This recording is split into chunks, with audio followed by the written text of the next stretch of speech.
wish I...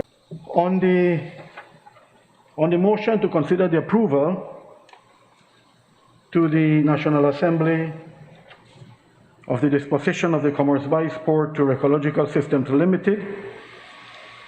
Right, Madam President, we will look at the facts at hand.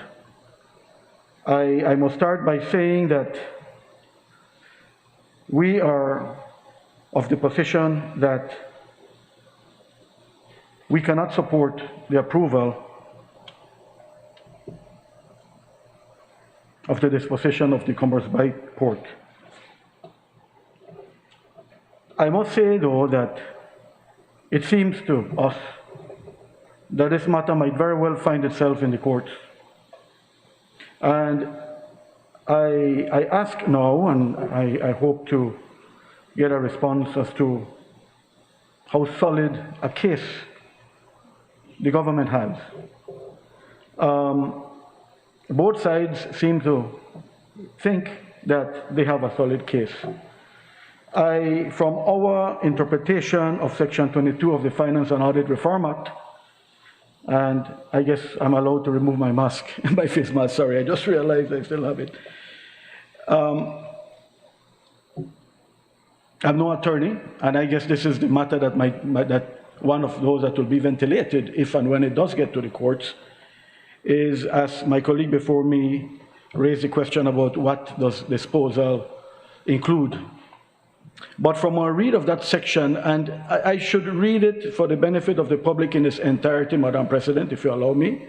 Section 22 of the Finance and Audit Reform Act states as follows. Subsection 1.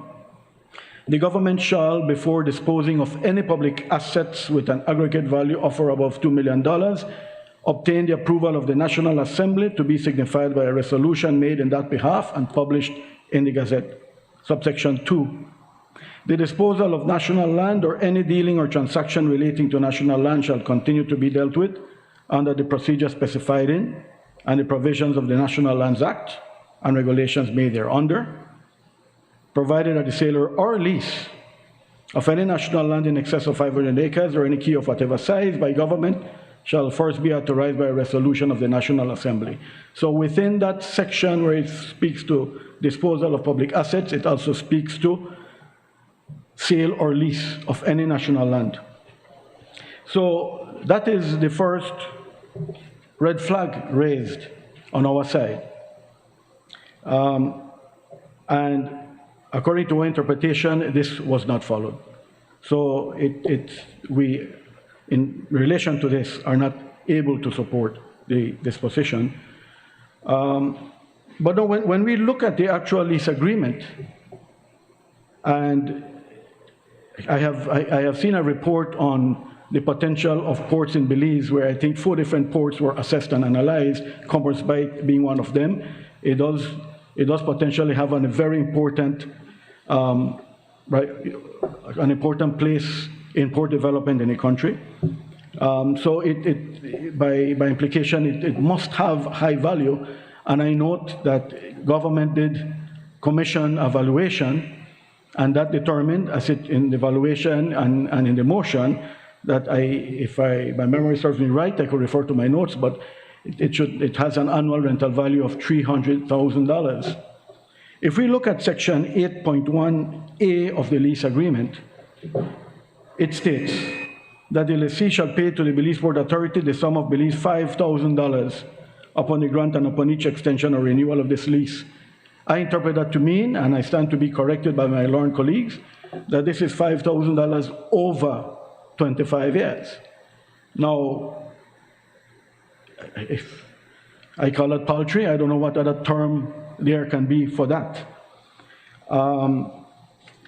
Now, these are public assets we're talking about, and before anybody gets their knickers in a bunch and tries to make connections here to the Belize Maya Forest land arrangement, there are stark differences. There are stark differences here. One is that, unlike the disposal of public assets that Commerce Bight involves, the Belize forest arrangement was dealt only with private lands, right? So stark differences. And the other matter that I want to raise is a matter of speculation. On the Belize forest land arrangement, there's no such thing because a land trust arrangement is supposed to be in perpetuity, so the lands can't be sold. Now let's look at ecological. And there's a section here that concerns us a lot. And it is section 12, assignment. Section 12.1 says, and this is all good and well, this lease shall not be transferable or assigned. The following subsection, though, 12.2, says it shall be the duty of the lessee at all times to notify the Port Authority in advance of any change in the ownership and control of the lessee, including any sale or transfer of shares.